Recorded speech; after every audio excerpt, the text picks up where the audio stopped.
Hey, you know what it is when you have a hobby, and how you know you have a hobby is when you do the things you like. That's what hobbies it is, right?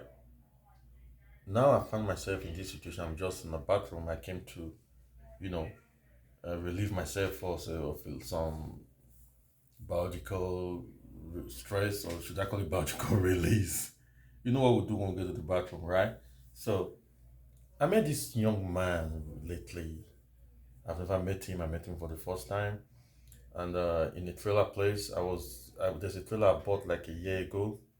Somehow one thing keep making me postpone the repair. Even though I had an agreement with someone who was supposed to fix it, but he said because he saw me that I bought a new trailer, so he felt I didn't need it no more. I said, no, you don't think like that. There's no harm in having more trailers.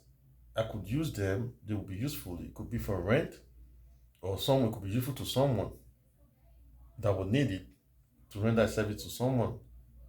You see, so going back to the story, this guy told me that he has been a veteran and he was in the army.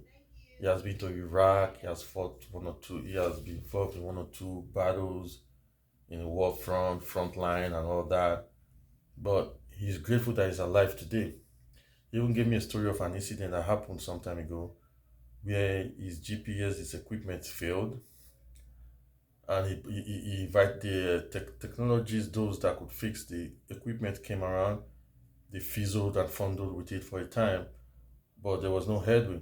But after like a minute, an hour or two precisely, the equipment bounced back to life and it was all functioning well, like nothing happened.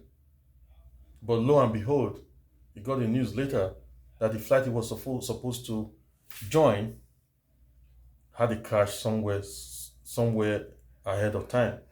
But he was thankful for his life. But he said, though he was thankful, but he didn't also intend that the people who got involved in the plane crash, they wish them such an incident or that such a thing should befall them. These are the vagaries of life. When things happen sometimes, we glorify God and we are happy for where we are and what we are going through.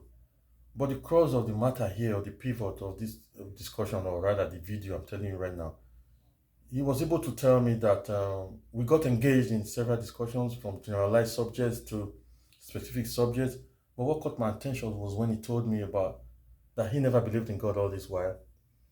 But now he got out of jail 6 months ago, but he has a different perspective. Now he believes in God. And I asked him, what makes you think you now believe in God and you've never believed him? Or rather, you never knew he existed?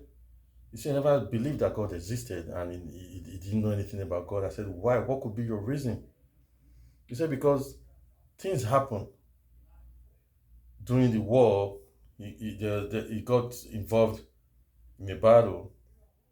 A van exploded or a bus or something, and a lot of kids died in the process. That he didn't wish they should die. Such things saddened his heart and they spoiled and marred the moment for him. But it's a battle. When you go to war, people die and people survive. You know, he went as far as mentioning that there was a time he got peace and he was angry with God. He felt God was punishing him. That he stepped on a platform high up the mountains. It was raining. So when it was raining, he would take his shirts off and start yelling while others were on the watch looking at him. People thought he's gone crazy. He was like, God, is that all you got? Is that all you got? Is that all you got getting me wet? I need more. Pour that rain on me. Is that all you got, God? So he said he has exchanges to God, but even though he never got an answer, but he expressed his anger at God for no reason, but he didn't know what it was, but he just knew he was just sad in his mind. And when people talked about God, he has his hand over his ears. He didn't want to hear. And I told him, you know what? You have always believed that you have always believed in the existence of God. What you were doing was hardening of the heart. That's what it's called. You were hardening your heart because you were very, very conversant. You were in knowledge that God existed, but somehow you were at war with your perception and you just didn't want to admit the truth. You've only known God existed all this while. But it's just now that you have enough guts to admit that God exists. So he told me no, that he just chose to believe. I said, well, you chose to believe, but accepting is better than just choosing. When you choose, now you are streamlining, you are appealing to your logic.